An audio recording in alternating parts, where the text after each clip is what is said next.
Yeah.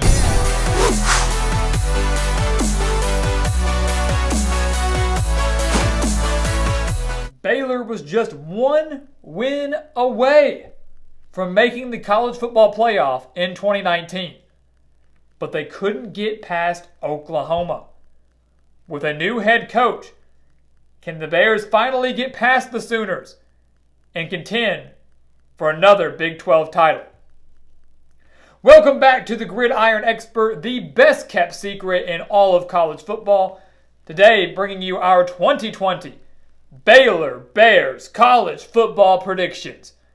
As always, make sure to continue to like, comment, subscribe, and share our videos. Also, make sure to check out everything down in the description below, where you can visit our brand new website, thegridironexpert.com, for exclusive content and offers that you do not want to miss. And also check out all of our social media pages over on Facebook, Instagram, and Twitter. So guys, it was a very, very historic season for Baylor football. The Bears, just 2 years removed from a 1-11 season, went 11-3. And like we said, was just one win away in the Big 12 championship game against Oklahoma from making the college football playoff. But the Bears fell to the Sooners in that title game, 30-23 in overtime. Their second loss to Oklahoma in 2019, the first coming as a 28-3 blown lead in Waco, falling to the Sooners 34-31. And now the Bears seem like they're falling apart, guys. They lose almost everybody on the defensive side of the ball. They lose the coach that got them to that point in Matt Rhule. But no need to fear. Dave Aranda is here, and the Bears will remain contenders in the Big 12. The offense returns 8 starters, and with a brand new head coach, it's great that they have a veteran and experienced QB leading the Baylor team. And that, of course, is Charlie Brewer, one of the best quarterbacks in the Big 12 this season. He is just a little over 2,600 yards away from breaking Robert Griffin III's all-time passing record at Baylor. That's how good this guy is. Yes, he loses his star wide receiver in Denzel Mims, but he does have Tyquan Thornton, who had over 700 reception yards and 5 touchdowns last year. And keep in mind, he also has John Lovett and Tristan Ebner, making up a very dangerous running back duo, not just on the ground, but also in the passing game as well. This is the Baylor offense, guys, that averaged 33.6 points per game last year, one that I don't think will take that much of a step back, and one that is now led by offensive coordinator Larry Fedora, the former head coach at North Carolina. Fantastic hire by Aranda, and a guy that I really think is going to keep this Baylor offense relevant and in contention in the Big 12. You look at their defense, that's the major question mark, guys. That's the one that's going to decide if Baylor has a fantastic year like they did last year, or if they're hovering around that 6-7 win mark in 2020. They only returned 2 starters from the defense that was 19th in the country in scoring, allowing less than 20 points per game. Aranda's going to have to work some magic, though. Not many returning starters, a lot of inexperience there. But they do return Terrel Bernard, the leading tackler for Baylor last year. That's a huge plus. He's at linebacker. They got a huge transfer in William Bradley King, also in that linebacking core, coming over from Arkansas State. My biggest question for Baylor is up front on the defensive line and also within their secondary. A secondary that I think owns a slight edge over that defensive line when it comes to question marks defensively. This is a Baylor team, guys. Yes, it's going to take a step back. They won 11 games last year. It's not going to happen again in 2020. But I don't think they're going to take as big of a step back as many think. We take a look at their schedule. And remember, guys, as of this video, as of this filming, the Big 10 and the Pac-12 are the only conferences to have canceled their non-conference games. Those are the only conferences that, while we're filming this video, that we know of that have made decisions on that. Baylor, of course, does not play a Big 10 or a Pac-12 opponent in the regular season, so we are going to predict all 12 games. Even if new news breaks out, we're predicting all 12 games like they are going to be played this upcoming season. And they kick off this 2020 season with a very intriguing matchup against Ole Miss in Houston. This is going to be a fun one, guys. a great offensive mind in Lane Kiffin, new head coach at Ole Miss, a great defensive mind in Dave Aranda, new head coach at Baylor. Aranda actually had the honor and the pleasure of facing off against Ole Miss last year when he was defensive coordinator for the national champions in LSU, and his defense got torched. Allowed 212 rushing yards to John Rice Plumlee, the quarterback at Ole Miss. So you got John Rice Plumlee now, you've got Jerrion Ely, you've got Elijah Moore. This is an Ole Miss offense that I really think is going to put up quite a bit of points on this Baylor defense. But this is also an Ole Miss defense that's not too hot either. And you've got a very experienced Baylor offense that can put up some points. So in Houston, on a Sunday night, I think this is going to be a back-and-forth shootout between the Bears and the Rebels. But as always, like we say, when it comes down to shootouts, who owns the edge defensively? And ironically, I'm going to say it's Baylor. While I don't have as much experience coming back, their coach knows how to coach defense better than Ole Miss's coach in Lane Kiffin. And I think the Bears sneak one out in Houston in a high-scoring shootout, fun game, great way to kick off the season, but Baylor's 1-0. We mark them down at 2-0 with a win over Kansas, a team they defeated 61-6 on the road last year. And here's the good thing about this is, while I do think Baylor's run defense gets torched against Ole Miss, they're not going to allow that to happen 2 weeks in a row, which is great because Kansas has a great running back in Puka Williams. So that's going to be the strength of the Jayhawks offense, and I think he's going to be shut down in this game. I don't think the passing game is going to be able to carry Kansas in this game against Baylor. So after getting torched in week 1, the run defense tightens up in week 2. They take care of Kansas and Les Miles. They beat Incarnate Word in week 3, and we have them beating Louisiana Tech in week 4. A Louisiana Tech team you certainly cannot afford to overlook, a team that's strong defensively, and a team that, if they replace their quarterback in Jamar Smith relatively quickly, will be very dangerous within the Conference USA. But regardless, it's in Waco. Baylor has the edge across the board in that game, and we've got the Bears starting 4-0, guys. So, 11-3 last year. Let's go for undefeated this year, guys. We're 4-0. We're 2 wins away from a bowl game in year 1 under Dave Aranda. Forget taking a step back. We're looking to continue to take steps forward and surprise everybody. The thing is, guys, when they get to Big 12 conference play, things get tough. Baylor is notorious for very weak non-conference schedules. You've got another one of those here with the exception of the Ole Miss game. We get into the Big 12 conference play here and they take on Oklahoma. And you think, this is a revenge game. Sure, it's on the road. But after blowing that 28-3 lead in the regular season, after falling to them in overtime in the Big 12 championship, there's some bad blood here, and Baylor is looking to exact revenge on the team that ultimately ruined their season. It was still a very successful 2019 campaign. It's not going to happen. Oklahoma's going to get the win.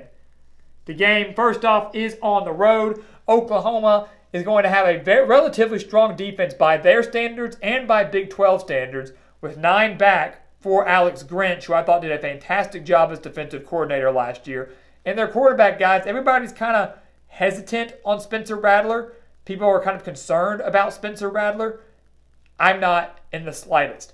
The only thing I am concerned about for him is his wide receiver core. But we know this guy can sling it. We know this guy has a great arm. And we know that Lincoln Riley knows how to coach quarterbacks and offenses. I think the Oklahoma offense will do just fine in their first year without a veteran QB under center. So Baylor's defense struggles in this one on the road. They fall to the Sooners but get a much-needed bye week after their first loss on October 10th. First loss is out of the way. You got a whole week of rest to rest up and correct things going into a road game at Texas Tech. Last year, the Texas Tech game was one of 5 wins for Baylor decided by 1 possession. And let's let that sink in for a little bit. One of 5 wins decided by 1 possession last year for Baylor. So that 11-win season very well could have been a 6-win season, a 7-win season. Baylor figured out how to win the close games. And Texas Tech was one of them as they survived the Red Raiders 33-30 in overtime, I should add.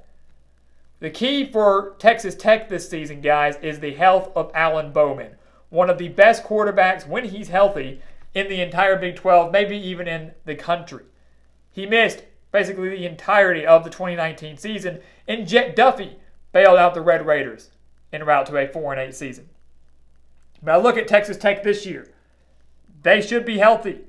If Alan Bowman is healthy, I think he torches this Baylor secondary. They had the 11th ranked offense in the country last year. They had the 7th ranked passing offense in the country last year. Most of that was without Bowman.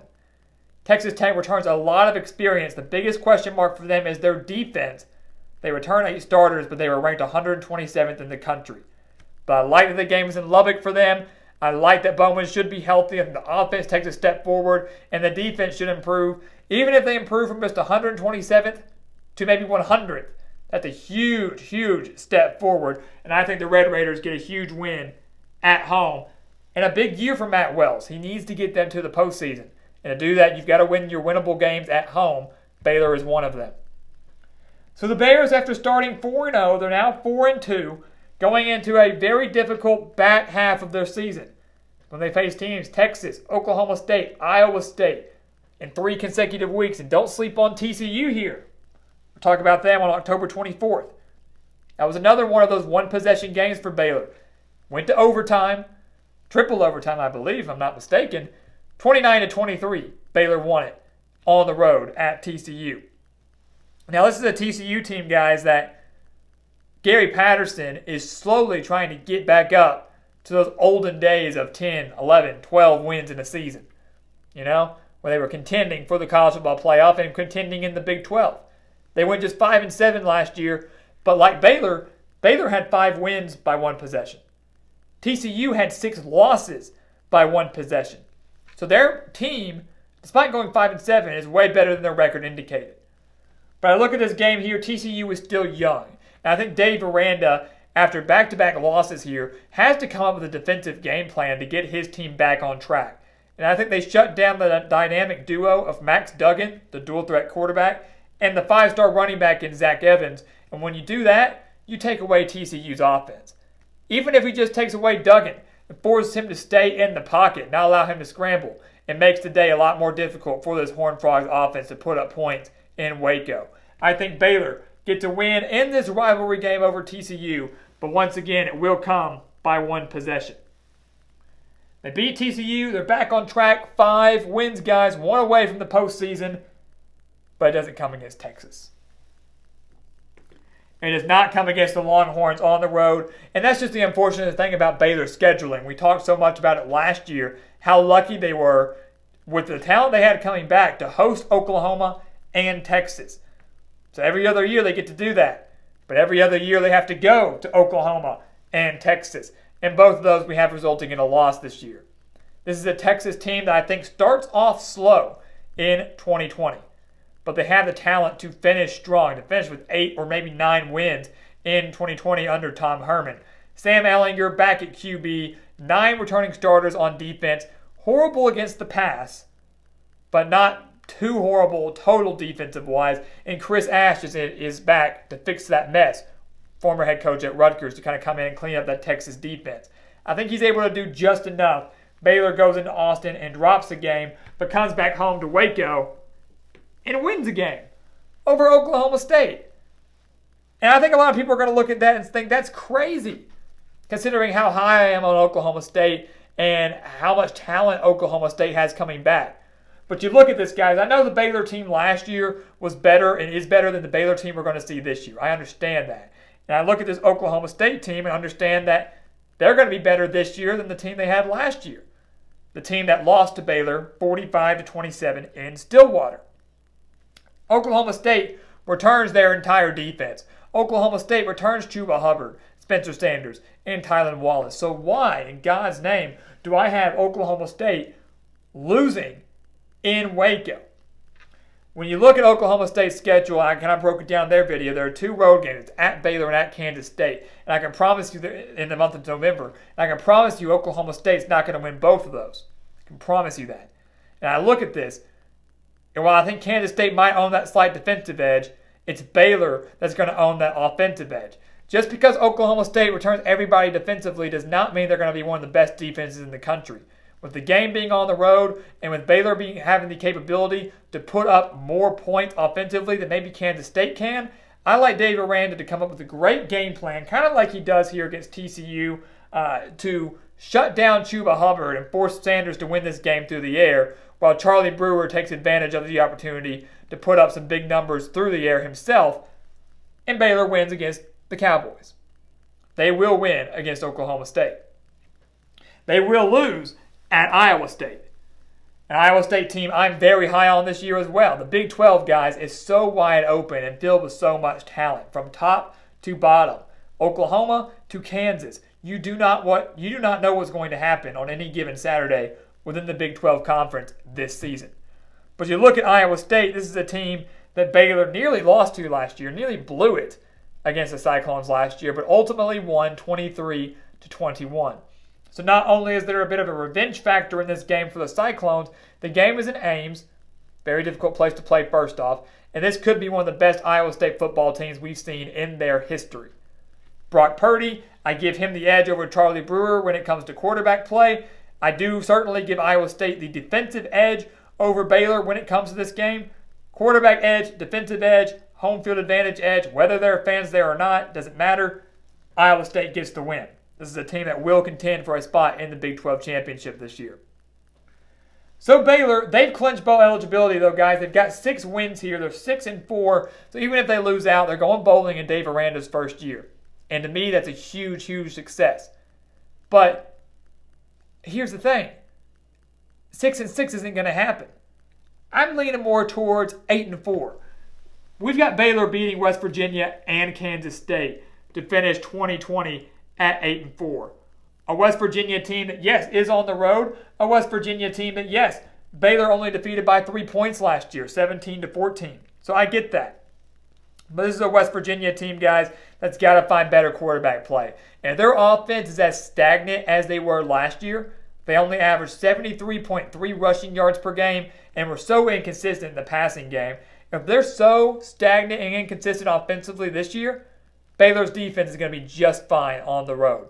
They're going to take advantage of that. Dave Aranda is going to eat that stuff up. And I just don't think West Virginia's defense is capable of shutting down this Baylor offense. Because trust me, Fedora is going to get pretty creative with this offense and the talent that he has. You look at Kansas State, a team kind of like Oklahoma State that I think Baylor surprised a lot of people last year by going into Manhattan and winning 31-12. But like we mentioned earlier, Kansas State versus Baylor. Who was Oklahoma State going to lose to? And we thought they were going to lose to Baylor. Because Kansas State, well, I do return a veteran quarterback in Skylar Thompson, dual threat I should add, only returns one other starter offensively. Yeah, they returned 7 defensively, but I just don't think that's enough against this Baylor team. I think their offense is up and down, inconsistent all year long. You take away Skylar Thompson, you take away the Kansas State offense. And Aranda will figure out how to do that. I know I'm praising him maybe a little too much, but Baylor hired him for a reason because he was one of the best defensive minds in the game, one of the best defensive minds in college football today. He's a disciplinarian. He's going to come in here and he's going to create this program, make it his own. And an 8-4 record in year 1 in Waco is a fantastic mark. The thing is, that sets the benchmark. Anything less than that in the years to come would maybe be viewed as a disappointment. But here's what I can say, guys. Last year, 2019, 11-3, it wasn't a fluke. And with a brand new head coach, Baylor is going to prove they are still around. They're still competitors. They're still going to remain legitimate contenders in the Big 12. And once again, it's not just a fluke. It's not just a tiny stretch. Dave Aranda is going to go 8-4 in 2020 and show the Bears are here to stay. So guys, thank you so much for watching us here at the Gridiron Expert on YouTube. Make sure to continue to like, comment, subscribe, and share our videos. Also, make sure to check out everything down in the description below, where you can visit our new website, thegridironexpert.com, and also get exclusive content and news over on our social media pages over on Facebook, Instagram, and Twitter. And once again, guys, as always, thank you so much for watching, and we'll see you next time right here on The Gridiron Expert.